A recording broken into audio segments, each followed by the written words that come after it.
Assalamu алейкум жалпыңыздарга. Зайтун майынын пайдалуу касиеттерин санап бермекчимин. Биринчи кезекте бул жүрөктү бардык зыяндуу таасирлерден коргойт. Мээни дагы ушундай эле бардык зыяндуу нерселерден коргоп турат. Кан басымыңыз жогору болчу болсо нормага түшүргөнү жардам бере алат. Анан эгерде организмде зыяндуу нерселер, микробтор көп болсо, аларды жоготконго салым кошот. Эркектердеги простатит, аденома деген көйгөйлөрдүн чечилишине оң таасир этет. Витамин Э'нин булагы катары белгилүү. Анан рактын алдын алганга салым кошо алат. Анан бардык сезгенүүлөрдү кетиргенине жардам берет. Сезгенүү деген бул организмдин кайсы бир органында же болбосо денебиздин бир бөлүгүнүн ооруксуунусу.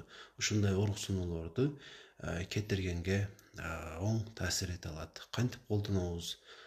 Биринчи кезекте тазасын табыш керек болот. Анткени бул продукция биздин өзүбүздө өндүрүлбөйт, четтен келет. Карап туруп эң тазасын тандаш керек болот. Анан бир чай кашыктан баштап, алгач колдонуп баштаганда бара-бара көбөйтсөңүздөр болот. Ачкарын ичкен жакшы.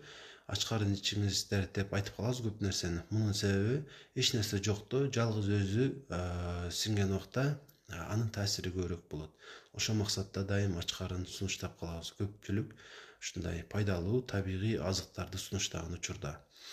Анан мүмкүнчүлүктөн пайдаланып мага дуа берип аткан, жакшы калуу тилектерди айтып аткан баардык көрүүчүлөргө ыраазычылык билдирем. Кээде комментарийге жооп бере алам, кээде жооп бергенге мүмкүнчүлүк болбой калат. Ошолор үчүн кечирим сурайм. Көрө бериңиздер видео материалдарды, анан сөзсүз түрдө колдонуңуздар. Канчалык көп көргөнүңүз менен аны өзүңүздүн жашооңузга киргизбесеңиз эч кандай пайда көрө албайсыз. Дайыма колдонгону аракет кылыңыздар.